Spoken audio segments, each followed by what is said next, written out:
भाषणानंतर साहेब सर्वांचा सत्कार स्वीकारणार आहेत। कृपया मंचावरची गर्दी कमी करा।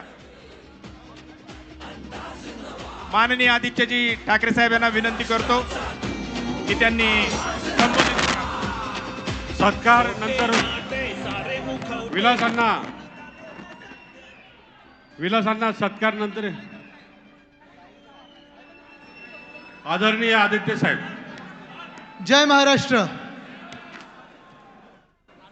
हे दादा तू जास्ती ही तर नको येऊस, तसंच कर।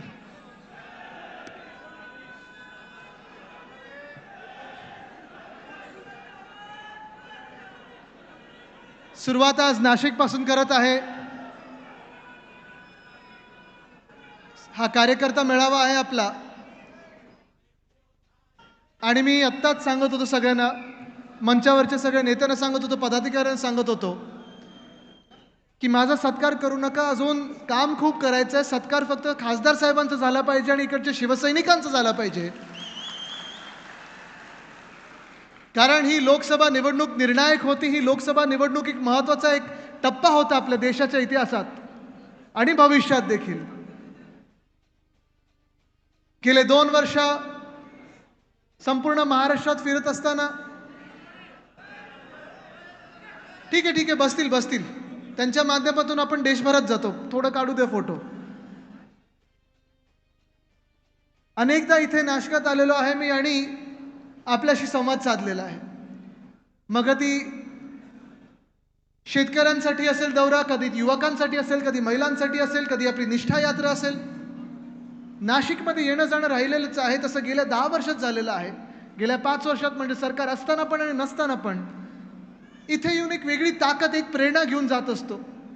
आणि आपल्याला आठवत असेल, ह्याच वर्षी वर्षाच्या सुरुवातीला काळाराम मंदिरमध्ये येऊन श्रीरामाचं दर्शन घेतलं आणि तिथपासूनची सुरुवात झाली आपल्या विजयाची।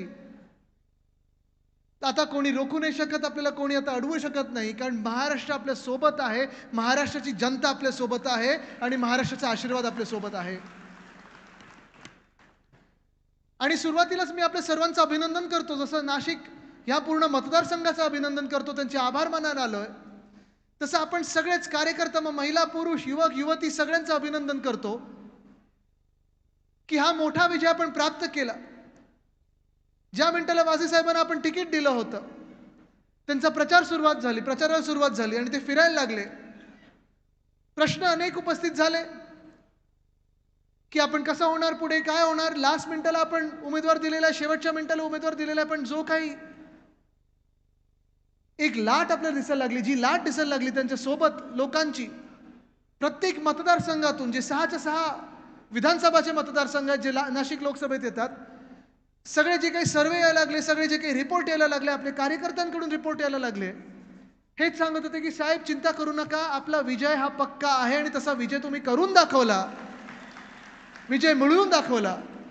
यासाठी आपलं अभिनंदन करतो मी। अजून एका गोष्टीचं आपल्या सर्वांचं अभिनंदन करतो मी आणि ह्या देशाचं अभिनंदन करतो की ही लढाई जी होती लोकसभेची, आणि लढाईच होती, ही काही निवडणूक नव्हती, साधी सोपी निवडणूक नव्हती, लढाई होती।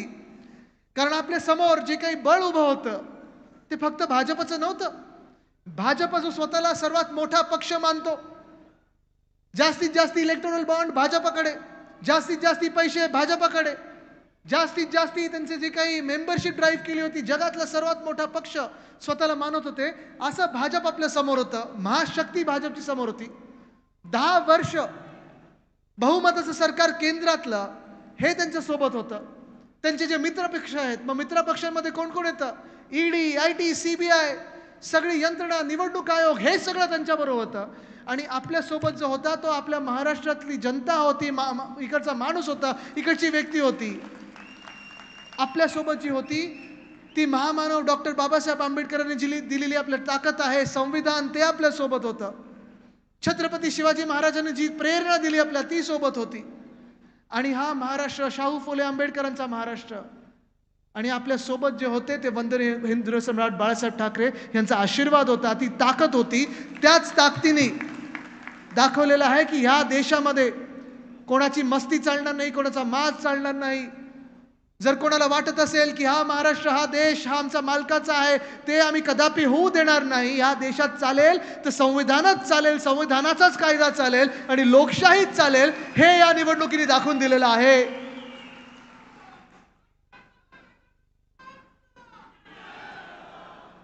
मला आठवतं जेव्हा एक्झिट पोल आले 350, 400, त्यांची घोषणा तर होतीच, 400 पारची घोषणा होती.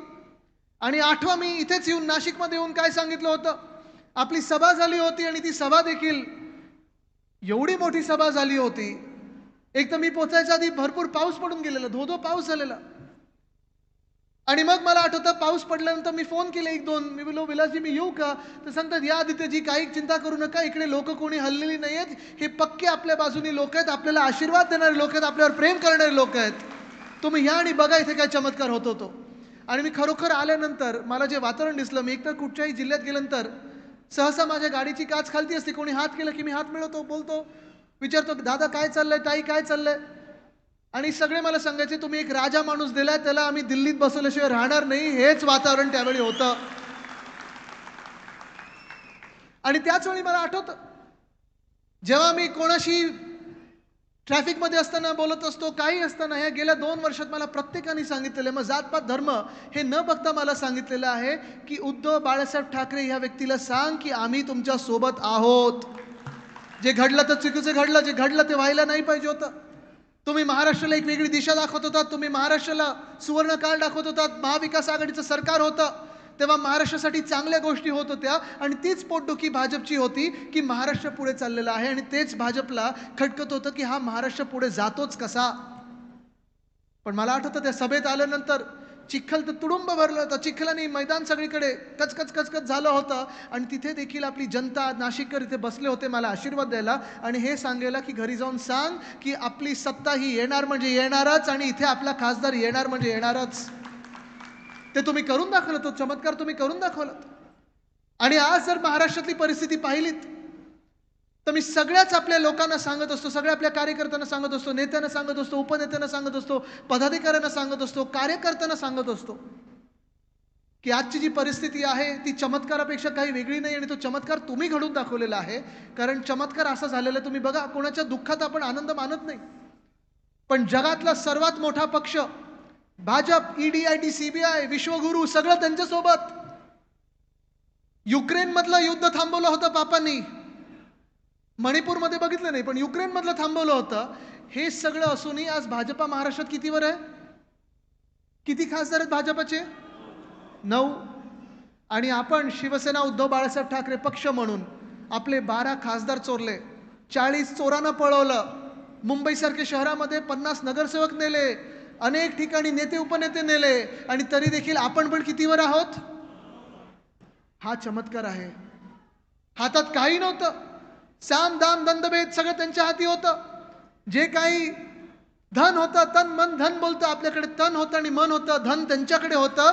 ठीक आहे, तुमच्याकडे जरी राहिलं तरी तन आणि मन आमच्यासाठी महत्वाचं आहे, कारण हा महाराष्ट्र आहे. इथे आम्ही धनाच्या समोर झुकत नाही ना दिल्ली समोर झुकतो, आम्ही इथे झुकतो ते आमच्या संतांसमोर झुकतो, आम्ही झुकतो ते आमच्या मावळ्यांसमोर झुकतो आणि आम्ही झुकतो ते छत्रपतींसमोर झुकतो, नतमस्तक होतो त्यांना. पण आज जे चित्र आपल्याला दिसतंय महाराष्ट्रामध्ये ते हेच आहे की ही जी काही महाबिगाडी झालेली आहे, जे मिंदे सरकार आहे, जे खोके सरकार आहे, जे भाजप प्रणित खोके सरकार आहे, ह्यांची हकालपट्टी करतायत कधी जनता, ह्याच क्षणासाठी थांबलेले आहेत. भीती बघा त्यांच्या मनात किती आहे. मला तुम्ही सांगा जरा, ह्या शहरामध्ये शेवटची महानगरपालिकेची निवडणूक कधी व्हायला पाहिजे होती? फेब्रुवारी 2022 बरोबर आहे, म्हणजे मुंबईसोबत, पुण्यासोबत, ठाण्यासोबत झाली का निवडणूक? इथे नाही झाली. म्हणजे महाराष्ट्र तुम्ही बघा 2022 साली जेव्हा आपलं सरकार पाडलं या खोकेच्या लोकांनी, मिंदे सरकारने आपलं सरकार पाडलं, सरकार पाडल्यानंतर ना मुंबईत निवडणूक होऊ दिलेली आहे, ना पुण्यात निवडणूक होऊ दिलेली आहे, ना नागपूरमध्ये निवडणूक होऊ दिलेली आहे, ना नाशिकमध्ये निवडणूक होऊ दिलेली आहे, ना ठाण्यात जो त्यांचा गड समजतात तिथे निवडणूक होऊ दिलेली नाही, ना कोल्हापूर, सोलापूर, वसई विरार, पनवेल कुठेही स्थानिक स्वराज्य संस्थेची निवडणूक झालीच नाहीये. म्हणजे तुम्ही विचार करा जनतेचे काय हाल आहेत. आज पण येताना बघत होतो मी, गल्ली गल्लीत जात असताना इथे येताना काही वळणाच्या गल्ल्या होत्या, कुठे कचरा पडलाय, कुठे खड्डे आहेत आणि खड्डे बुजवणार तरी कोण? कारण आज जर स्थानिक नगरसेवक नसतील तर जनता म्हणून आपण हे विषय घेऊन जाणार कोणाकडे, हा प्रश्न असतोच. आमदारांचे विषय बघत असतात, खासदार दिल्लीचे विषय बघत असतात, मतदारसंघाचे विषय बघत असतात. आता ह्या 2 वर्षात आम्हाला सगळ्यांना आमदारांना स्थानिक स्वराज्य संस्थेच्या विषयात हात घालायला लागलेला आहे, कारण नाईलाज आहे. आज आपण पाहतोय प्रशासक म्हणून जे म्युनिसिपल कमिशनर सगळीकडे काम करत आहेत, बट्ट्या बोल झालेला आहे कामाचा, चोथा झालेला आहे कामाचा, कुठेही काम सरळ मार्गाने होत नाहीये. प्रशासकाच्या माध्यमातून मिंदे सरकार असेल, घटनाबाह्य मुख्यमंत्री असतील, म्हणजे स्वतः अलिबाबा असतील, हे सगळे महाराष्ट्र लुटायला निघालेले आहेत. आज मी तुम्हाला शब्द देतोय, ज्या दिवशी इथे निवडणुका होतील त्या दिवशी आपलं सरकार बसेल, आणि त्या दिवशी सरकार बसल्यानंतर पहिलं काम आपलं हेच असेल की आणि ज्या शहराला लुटलेलं आहे त्या अधिकाऱ्यांना आणि त्या मंत्र्यांना जेलमध्ये टाकल्याशिवाय पण थांबायचं नाही. हा महाराष्ट्र आपण लुटू द्यायचा नाही. हा आपला महाराष्ट्र आहे. आपण जे लढत आहोत ते महाराष्ट्राच्या स्वाभिमानासाठी लढत आहोत. आपण लढत आहोत त्या महाराष्ट्राच्या आत्मासाठी लढत आहोत, महाराष्ट्राच्या अस्मितेसाठी लढत आहोत. पण आज आपण पाहतोय जी काही परिस्थिती आपल्या राज्याची करून ठेवली आहे. महानगरपालिकेच्या निवडणुका 2 वर्षात होऊ दिलेल्या नाहीयेत. रस्त्यात खड्डे असतील, पाणी कुठे तुंबत असेल, कचरा साचत गेलेला आहे, शाळांची जी परिस्थिती होत चाललेली आहे, म्युनिसिपल हॉस्पिटलची परिस्थिती होत चालली आहे. पण आपण जायचं तर कोणाकडे जायचं? वॉर्ड ऑफिसर अनेक ठिकाणी नेमले नसतात, प्रशासकाचे दरवाजे बंद असतात आणि मिंदेंकडे तर पोहोचूच शकत नाही. जर तुम्ही खोके घेऊन गेला तरी सांगितलं मी महाराष्ट्राला धोके देईन तर तुम्ही मिंदेंकडे पोहोचू शकता. तुम्ही सांगितलं महाराष्ट्राच्या हिताचं बोलत आहे तर तुम्ही मिंदेंपर्यंत पोहोचू शकत नाही. ही आज परिस्थिती आहे, दुर्दैवी परिस्थिती आहे. आज परिस्थिती ह्या महाराष्ट्राची काय चालली आहे? आपण आता मी येताना पाहत होतो, वाजे साहेब, हा आपल्याला दिल्लीत विषय घ्यायलाच लागेल आणि आपण घेतलेला आहे विषय, तरी देखील आता काहीतरी मोठा विचार करायला लागेल. जे 3 महत्त्वाचे महामार्ग आहेत आपल्या राज्यामध्ये, मुंबई गोवा महामार्ग असेल, मुंबई नाशिक महामार्ग असेल, मुंबई अहमदाबाद महामार्ग असेल. कधीतरी ह्या गद्दारांनी ह्या रस्त्यावरनं पळून गेले असते गुवाहाटीला तर कळला असता हा रस्ता कसा आहे. पण आज मी सांगतो इथे, गडकरी साहेब, कधीतरी आमच्या रस्त्यांवर या, तुमच्याचकडे हे खातं आहे, किती वाट लागली ह्या रस्त्यांची जरा पहा. कदाचित तिथे हाड वैद्यांचं दुकान सुरू करायला लागेल, दवाखाना सुरू करायला लागेल, अशी परिस्थिती आहे. पण ट्रॅफिक हा वाढत चाललेला आहे, मध्ये कुठे नेटवर्क नसतं, रस्ते एवढे भयानक झालेले आहेत. महामार्ग असतील, राज्याचे महामार्ग असतील, राष्ट्रीय महामार्ग असतील, आपल्या शहरातले रस्ते असतील, भयानक परिस्थिती उद्भवत चाललेली आहे. पण आज ह्या रस्त्यांकडे कोणी लक्ष द्यायला तयार नाहीये, कारण मिंदे सरकारचं एकच लक्ष आहे की प्रत्येक दिवस तो आपला, प्रत्येक दिवस तो कॉन्ट्रॅक्टरचा, आणि कॉन्ट्रॅक्टरकडून मलाई काढतोय कधी आणि महाराष्ट्राला धोके देतोय कधी. पण आज महाराष्ट्रामध्ये स्थानिक स्वराज्याची निवडणूक नाही, तसं काल परवाकडे जर आपण पाहिलं असेल तर निवडणूक आयोगाची देखील एक पत्रकार परिषद झाली, आणि त्या पत्रकार परिषदेत 2 राज्यांच्या निवडणुका घोषित झालेल्या आहेत, जाहीर झालेल्या आहेत. जम्मू काश्मीरची निवडणूक जाहीर झालेली आहे, जिथे 6 वर्ष निवडणूक घेतली नव्हती, आणि हरियाणामधली निवडणूक जाहीर झालेली आहे. पण महाराष्ट्राची निवडणूक अजूनही जाहीर झालेली नाही. महाराष्ट्राची निवडणूक जाहीर झालीच नाहीये.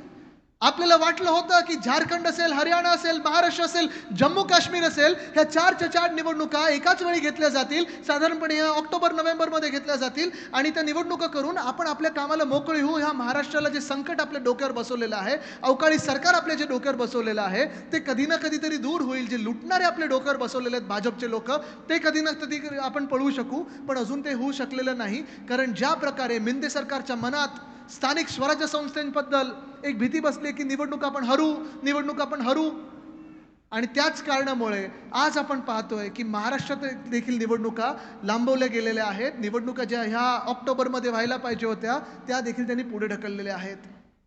या सरकारला आता नैतिक कुठचंही कारण राहिलं नाहीये निवडणुका पुढे ढकलण्याचं.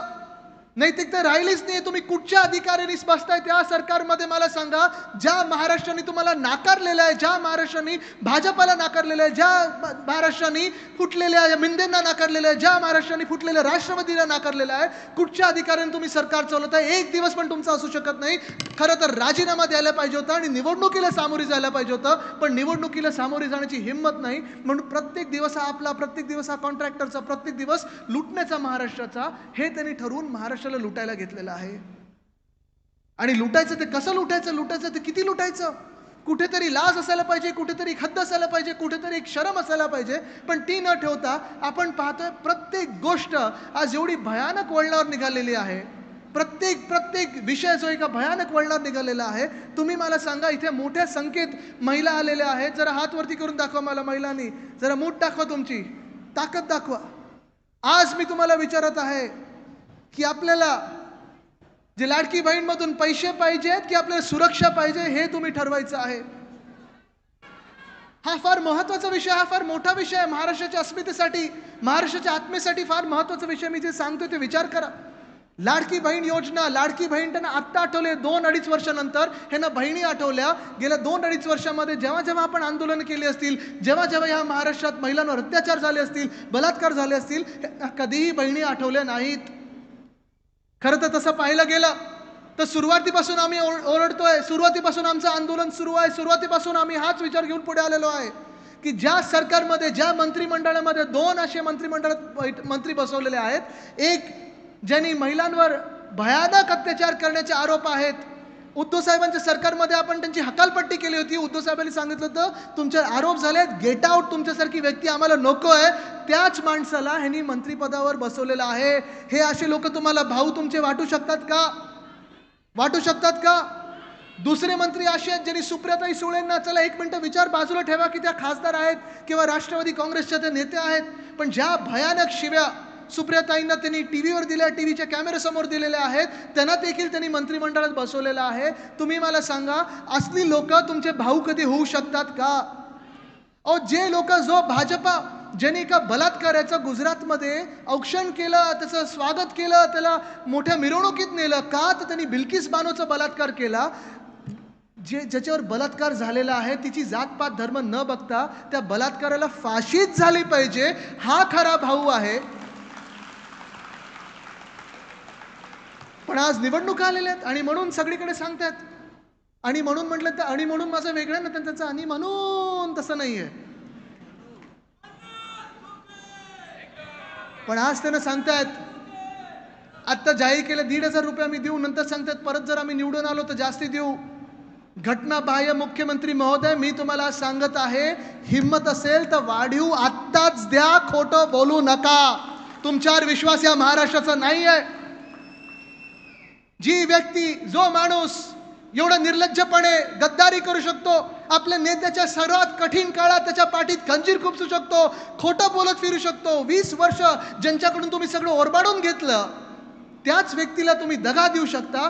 अशा व्यक्तीवर ह्या महिलांचा, ह्या महाराष्ट्राचा विश्वास बसू शकेल काय? आज तुम्ही जरा आरशात बघून जरा हा स्वतःला प्रश्न विचारा. घटनाबाह्य मुख्यमंत्र्यांना मी आज देखील सांगत आहे की येणारं सरकार आमचं आहे आणि आमच्या बहिणीला आम्ही वाढीव लाडली बहिणातून देऊच, पण सुरक्षा देखील देऊ. आणि जो कोणी बलात्कार करतो, खरं तर माझ्या मनात न्याय म्हणजे हाच आहे की त्या बलात्काराला 2 मिनिटं या महिलांमध्ये सोडून द्या.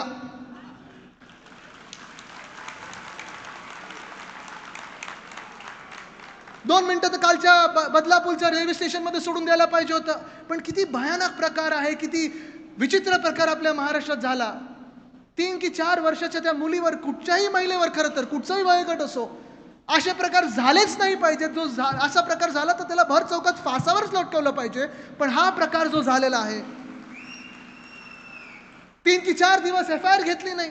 बरं, FIR घेताना देखील त्या महिलेला, प्रेग्नेंट महिला होती, गरोदर महिला होती, तिला 10 तास त्या पोलीस स्टेशनमध्ये बसवलं गेलं. आणि कुठे ना कुठेतरी काल लोक उत्स्फूर्तपणे आंदोलन करायला लागली तर त्याच्यावर लाठीचार्ज झाला. किती निर्दयी प्रकार या महाराष्ट्रात सुरू झालेला. लाठीचार्जचा आदेश दिला कोणी होता? लाठीचार्जचा आदेश दिला कोणी होता? कारण पोलीस यंत्रणा जोपर्यंत तुम्ही आदेश देत नाही तोपर्यंत अशा मॉबवर कधी लाठीचार्ज करू शकत नाही. आणि हाच प्रश्न मी जेव्हा जरांगे साहेबांवर लाठीचार्ज झाला होता तेव्हा पण विचारलं होतं की तुम्ही एसपींची बदली केली असेल, तडकाफडकी अधिकाऱ्यांना बदललं असेल, पण 1 CM आणि 2 DCM मधला खरा जनरल डायर कोण हे अजून महाराष्ट्राला कळलेलं नाहीये. ते कळणं गरजेचं आहे, कळणं गरजेचं आहे. आमचं सरकार सांगेल कोणी हा आदेश दिला होता. कुठे होते काल फडणवीस साहेब, जे गृहमंत्री आहेत राज्याचे? काल बदलापूरमध्ये जेव्हा आंदोलन चाललं होतं, बसले होते दिल्लीमध्ये बसले होते, राजकारणासाठी बसले होते, स्वतःसाठी काहीतरी मागायला गेले होते. काल बदलापूरमध्ये जाण्याची हिंमत होती का? काल घटनाबाह्य मुख्यमंत्री कुठे होते? परवाकडे पौर्णिमा होती, शेतावर होते. बघा, माहिती काढा. त्यांची शेत तर जबरदस्त काहीतरी सुपर शेतकरी आहेत ते. आता येताना मी इथे सह्याद्री ॲग्रोला जाऊन आलो. त्यांचं काम जे आहे ते तुफान आहे, अफाट काम केलेलं आहे, खूप शेतकऱ्यांनी त्यांनी मदत केलेली आहे. पण माझा एक प्रश्न त्यांना विचारायचा राहिला की असं काय आहे रसायन जे आपले मुख्यमंत्री महोदयांच्या शेतात आहे की फक्त पौर्णिमेला आणि अमावस्येला शेतात जायला लागतं, बाकी कधी जाऊन चालत नाही.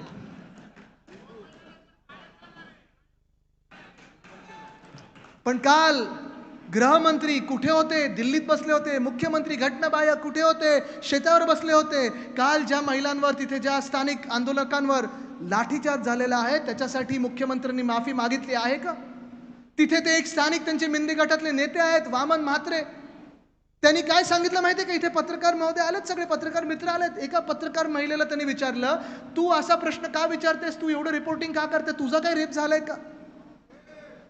हे मिंदे सरकारवाले आपले कधी भाऊ होऊ शकतात का? लाडके भाऊ कधी होतील का? महिलांना विचारतोय मी आज, होऊ शकतात का? तुम्ही यांना कधी माफ करू शकता का? काल एक आमदार आहेत भाजपचे किसन कातोरेजी, त्यांनी सांगितलेलं आहे की हे सगळं पॉलिटिकल स्टंट आहे. मला वाटलं तिथे तरी थांबतील, मर्यादा पाळतील. आज घटनाबाह्य मुख्यमंत्री असे बोलले आहेत, दाढी खाजवत बोललेले आहेत की हे सगळं पॉलिटिकल आहे. तिथे मोजा की कोण कुठे होतं, काय होतं, मोजा ना कोण काय होतं. पण मोजण्याच्या आधी पहिलं त्या महिलेला FIR दाखल करण्यामध्ये किती तास गेले आणि का गेले ते पहिलं मोजून दाखवा. माफी मागा त्या महिलेची, माफी मागा माझ्या महाराष्ट्रातल्या महिलांची, माफी मागा माझ्या महाराष्ट्राची की तुम्ही महाराष्ट्राला बदनाम करत आहात. आणि आज काहीतरी अजून विचित्र प्रकार कळलेला आहे मला की काल जे तिथे आंदोलक होते 300 आंदोलकांवर FIR टाकलेले आहेत. म्हणजे तुम्ही विचार करा, ज्या महिलेला स्वतःच्या मुलीसाठी FIR टाकायची होती, FIR नोंद करायची होती, तिला 10 तास बसवलं 4 दिवसानंतर. पण काल ज्यांनी आंदोलन केलं त्या महिलेसाठी, त्या 3 वर्षाच्या मुलीसाठी, 4 वर्षाच्या मुलीसाठी, त्यांच्यावर लगेच FIR टाकले गेल्या. 300 लोकांवर FIR टाकले गेल्या आणि त्यांची कस्टडी, जो बलात्कारी की जो कोण तो माणूस आहे ना, काय त्याचं नाव मला माहीत नाही, अंकुश की काय त्याचं नाव आहे, त्याच्यापेक्षा जास्ती त्याला कस्टडी मिळालेली. हा कुठचा न्याय चाललेला आहे? कुठे चाललाय आपला महाराष्ट्र? ही लढाई जी आहे ही विचार करा तुम्ही, ही आपल्या लोकसभेनंतर थांबलेली नाहीये. ह्या लढाईची सुरुवात आता झालेली आहे. कदाचित आपल्याला वाटलं असेल की झालं, लोकसभा जिंकलो म्हणजे विजयच आहे.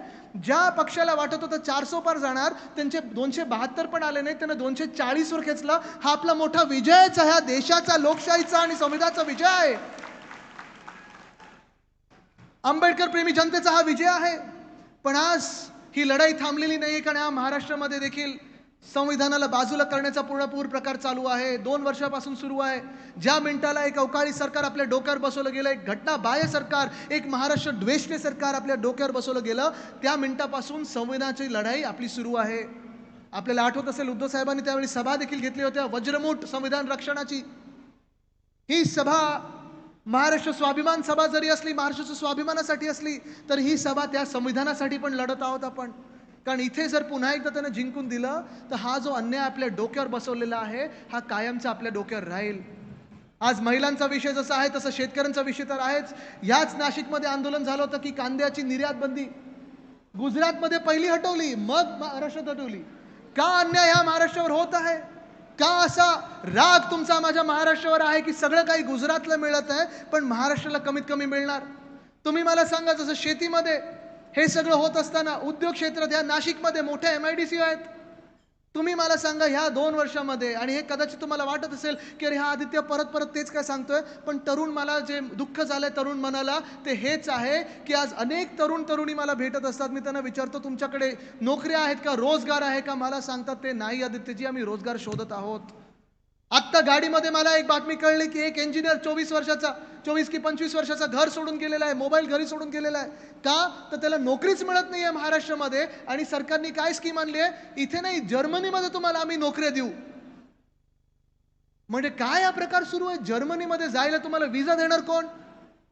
तुम्हाला जर्मन भाषा येणार का? शिकायला किती वर्ष लागणार? हे सगळं करायच्या ऐवजी जर्मन कंपन्यांना महाराष्ट्रात बोलवा. तुम्ही जे पाठवताय गुजरातमध्ये, वेदांता फॉक्सकॉन पाठवलं होतं कुठे? गुजरात. बलड्रग पाठवलं होतं Gujarat, medical device park Gujarat, सगळं काही गुजरात. मग आमचा महाराष्ट्र जाणार कुठे? आमचं महाराष्ट्रासाठी लढणार कोण?